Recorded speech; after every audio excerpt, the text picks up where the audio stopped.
Hello dear friends, આપણે આજે એક ટોપિક શીખવાના છીએ ગોઈંગ ટુ. તો ગો એટલે આપણે સમજીએ છીએ કે જાણીએ છીએ કે ગો એટલે જવું થાય, પણ એની સાથે આઈએનજી ગોઈંગ વાપરીને એક વિશેષ અને યુનિક વાક્ય રચના ઇંગ્લિશમાં બનતી હોય છે. તો એ સ્પેશિયલ વાક્ય રચના છે. તો એનો મતલબ એવો થાય છે કે જે તે ક્રિયા તમે કોઈ કરવાનું નક્કી કરી લીધું છે, તમારો ઈરાદો છે, તો જે તે ક્રિયા કરવાનું તમે મન બનાવી લીધું છે.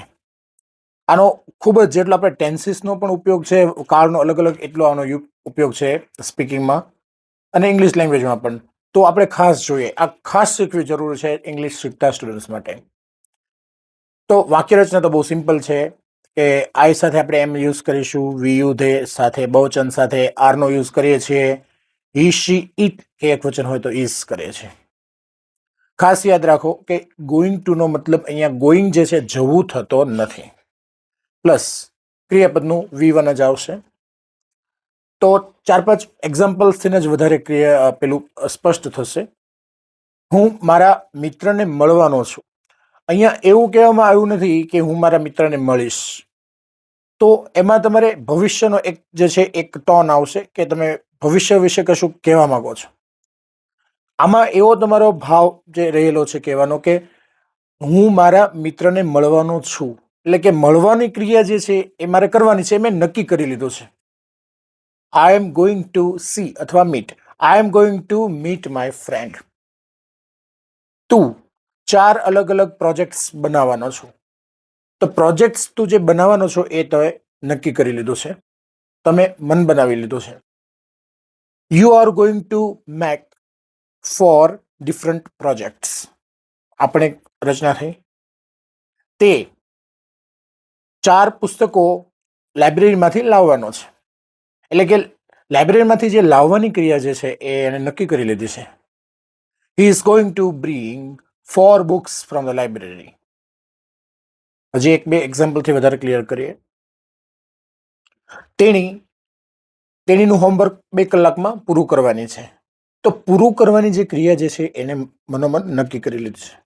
She is going to finish her homework within 2 hours. પછી બીજા પણ એક્ઝામ્પલ્સ 2 લઈએ. મારો મિત્ર નવું લેપટોપ ખરીદવાનો છે. તો ખરીદવાનું જે છે એ એની મનમાં નક્કી કરેલી ક્રિયા છે. My friend is going to buy a new laptop. 3 સ્ત્રીઓ ઘણા બધા શાકભાજીઓ કાપવાની છે. તો આ 3 સ્ત્રીઓએ શાકભાજી કાપવાની ક્રિયા જે નક્કી કરેલી છે એ દર્શાવે છે. 3 women are going to chop vegetables. બસ આમાં નકાર વાક્ય રચનામાં આઈ એમ ગોઈંગ ટુ હોય તો I am not going to, question હોય તો એમ આઈ ગોઈંગ ટુ, નકાર ક્વેશ્ચન હોય તો am I not going to. એ ખાસ આનો એવો ઉપયોગ છે. એક વસ્તુ યાદ રાખો, I am going to go અને ગોઈંગ ટુ કમ એ બિલકુલ અને ક્યારેય વપરાતું નથી. ગોઈંગ ટુ ગો, કારણ કે તો પછી આ જે વાક્ય રચના છે એનો જે ઉદ્દેશ જે છે એ ટૂંકમાં રહેતો નથી. અને આઈ એમ ગોઈંગ ટુ કમ એ તો ટોટલી એકદમ ઓકવર્ડ રચના છે કે જેનો કોઈ મિનિંગ તમે કરી ના શકો. તો હજી 4-5 એક્ઝામ્પલ્સ દ્વારા આપણે ક્લિયર કરી લઈએ કે you are going to visit the Taj Mahal. તમે તાજમહેલની મુલાકાત લેવાના છો. She is going to draw some paintings. તેણી થોડાક ચિત્રો દોરવાની છે. He is going to stay in Surat. તે સુરતમાં રોકાવાનો છે.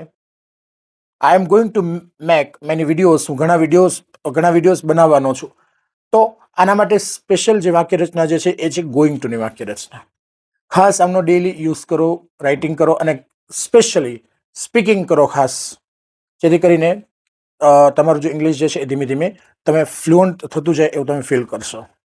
તો બસ આ વિડીયો જોતા રહ્યો, ચેનલને સબસ્ક્રાઈબ કરો, લાઈક કરો, શેર કરો.